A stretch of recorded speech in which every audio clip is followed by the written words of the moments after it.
So today there's a new article up on Bleeding Cool News called "The World of Comics Has a Serious Problem: Trolls." Let's talk about that. Hi, my name's Eagle.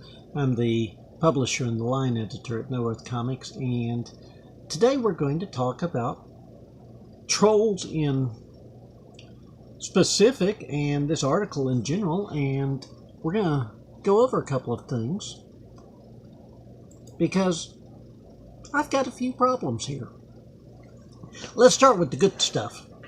The way that the article starts out is a good way. The article's written by Joe Glass. It got posted today. Today's the 6th of August. And he says there's something rotten in the world of comics. It's something I've noticed for a very long time, sadly, but the last few weeks has seen it even worse. Maybe even the last year, emboldened by the kind of discourse pervading our world now, even down to our politics and societal structures. That problem is, simply put, trolls. And I'm in agreement with this. However, I would like to broaden it a little bit. The problem is not trolls in comics. The problem is trolls in everything. I'm going to go a little bit further than he did. We elected a troll president. If you think that I'm being harsh or political, I invite you to take a look at Donald J. Trump's Twitter account for the last 6 years. The man's a troll. He fits every definition of internet troll. And I'm not saying this whether you agree or disagree with his politics or policies. He's done some things that I've been very happy with. He's done some things that I've been very unhappy with. Then again, that's going to be true of any president. But the fact remains that the man's a troll. He is a classic internet troll. He tweets things specifically to get a reaction. Case in point, the last week with the trans ban in the military, that he knew didn't go through unless it actually came down to a moment of policy. It was a troll. So I'm in agreement with Mr. Glass on this part. And he goes on to start making his case, and frankly,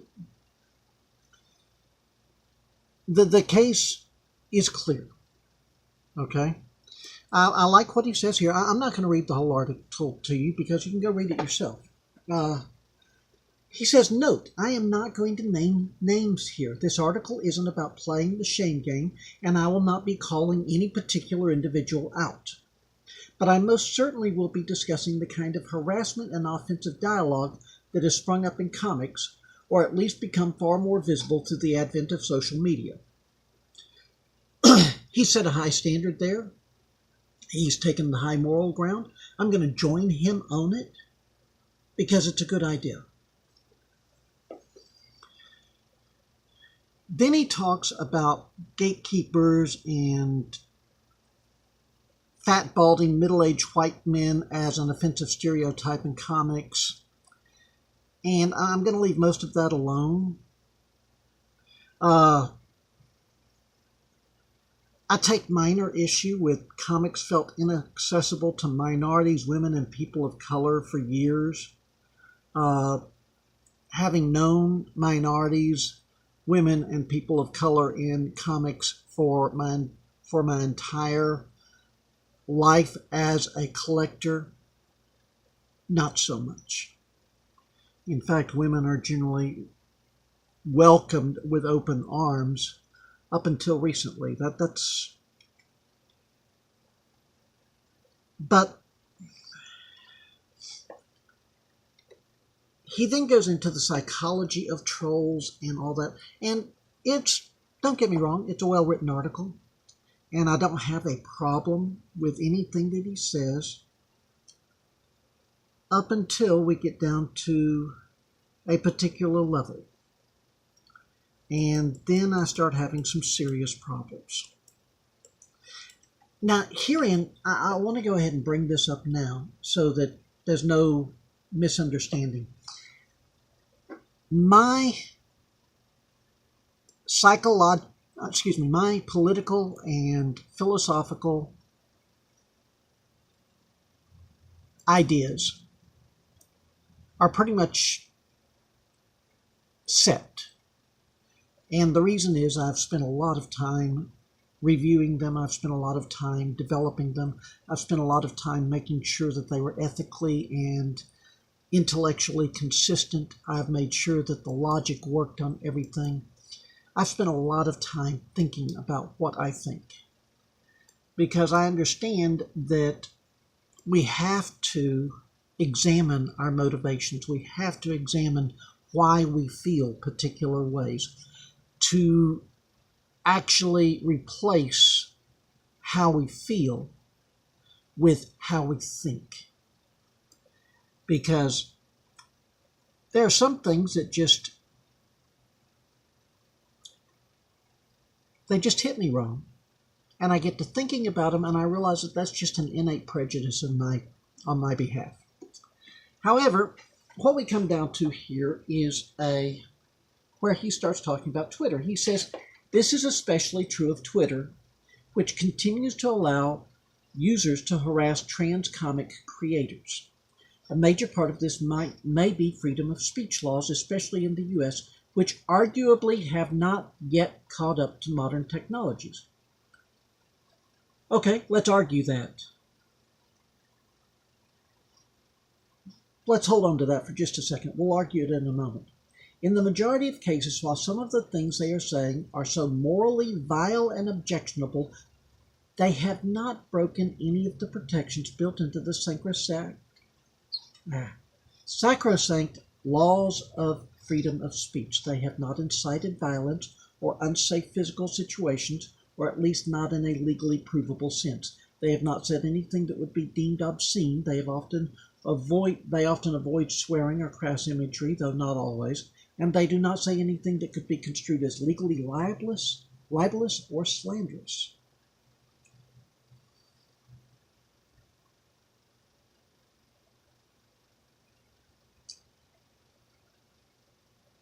Let me be blunt.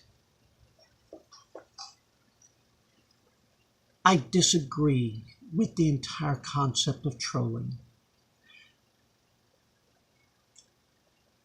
I've made it clear from the beginning that I am a free speech advocate. I've made it clear from the beginning that I think that freedom of speech is something very, very important. As a comic book creator and a comic book fan of 40 years,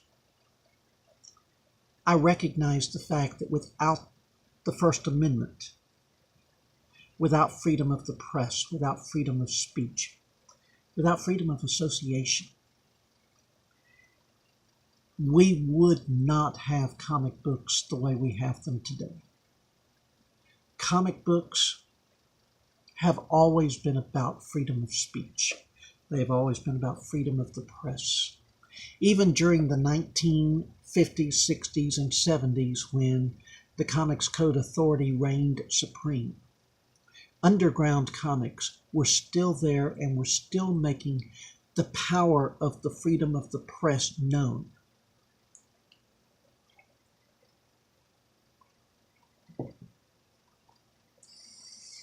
Comic companies during the 70s and 80s started putting out magazine-sized comics so that they could escape the boundaries of the Comics Code Authority. Censorship. And by the way, the Comics Code Authority is censorship. Make no mistake about it, it is censorship. Because the common argument is only the government can censor. No, that is an incorrect argument. Anybody looking at the dictionary figures out that that is an incorrect argument. So, the comics have always depended on freedom of speech. They've always depended on freedom of the press. And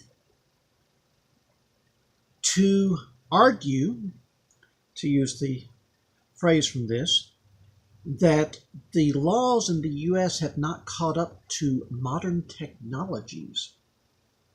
Oh my God, that is one heck of an authoritarian position. That is saying that for some reason, technology has changed a basic right that is enshrined in the Constitution. Technology has changed freedom of speech, and we need to enact new laws to cover it.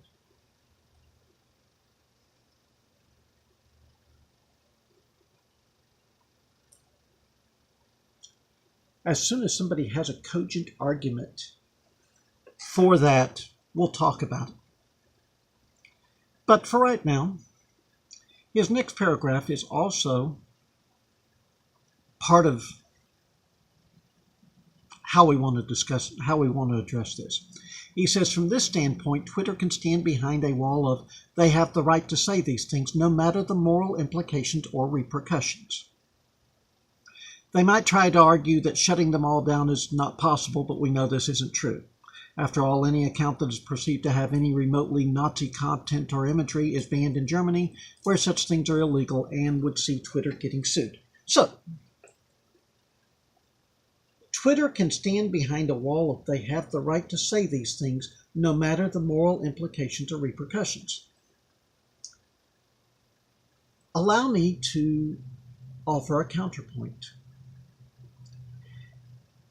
We can apply that same sentence to any number of things. Okay? We can apply it to religion. They have the right to worship these things, no matter the moral implications or repercussions. We can apply it to the press. They have the right to print these things, no matter the moral implications or repercussions. And sooner or later, you start to understand that Mr. Glass is arguing that things that he finds offensive don't have a right to be printed because of the moral implications or repercussions. The law is not about morality. The law is about legality. Rights are not about morality. They are about rights. You don't get to cancel somebody's rights because you disagree with them on a moral or ethical basis. That's what the First Amendment is about. Because the First Amendment is not about protecting speech or the press or a religion or association that you agree with. It's about protecting those that you don't agree with from the tyranny of the majority.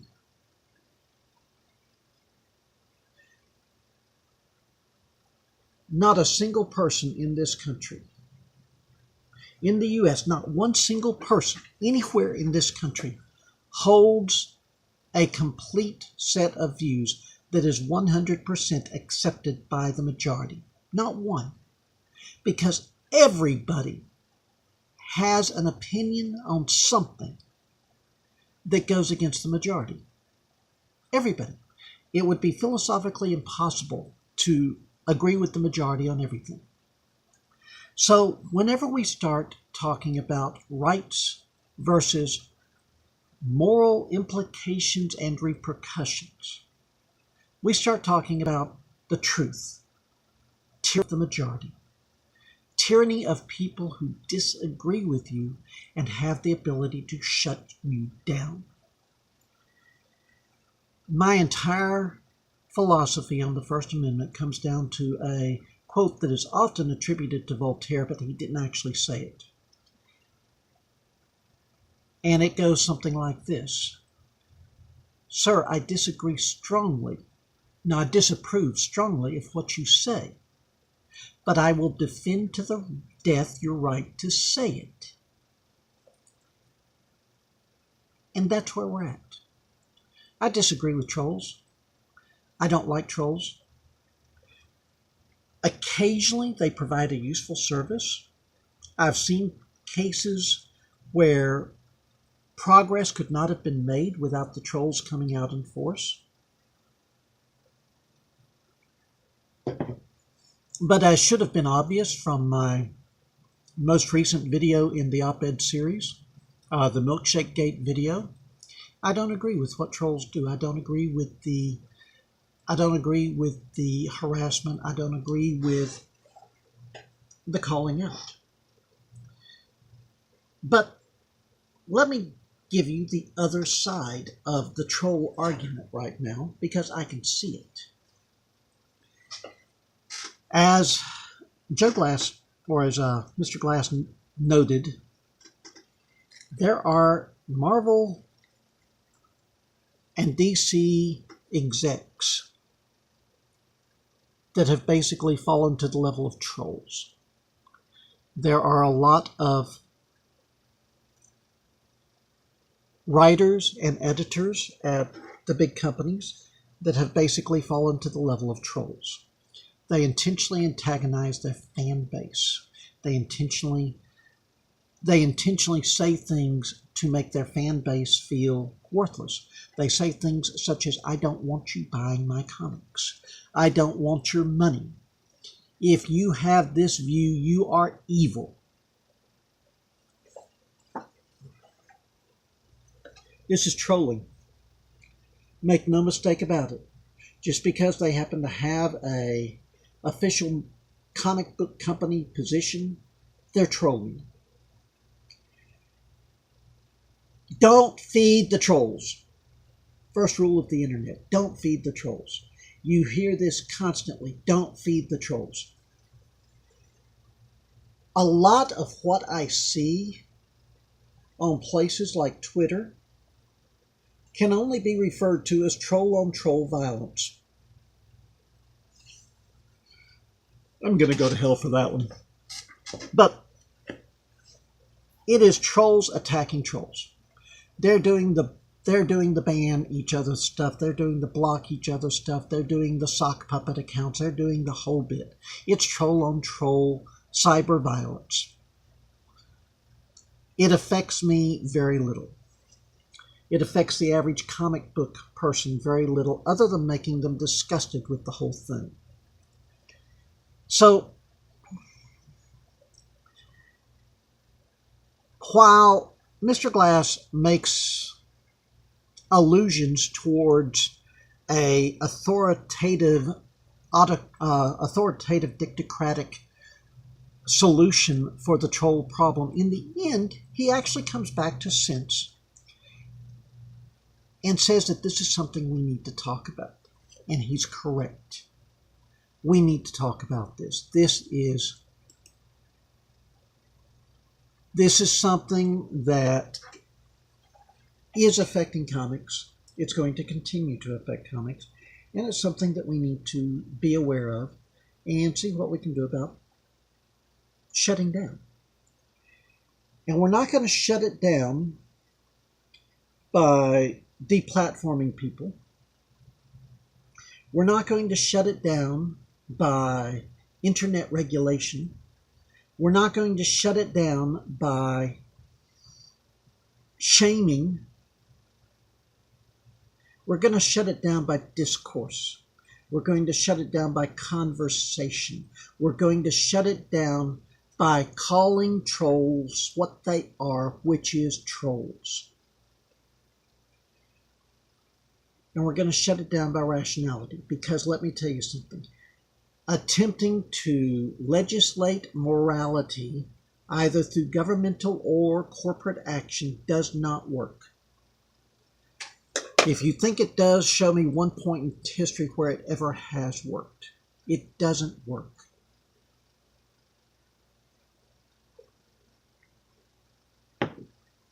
What we have to do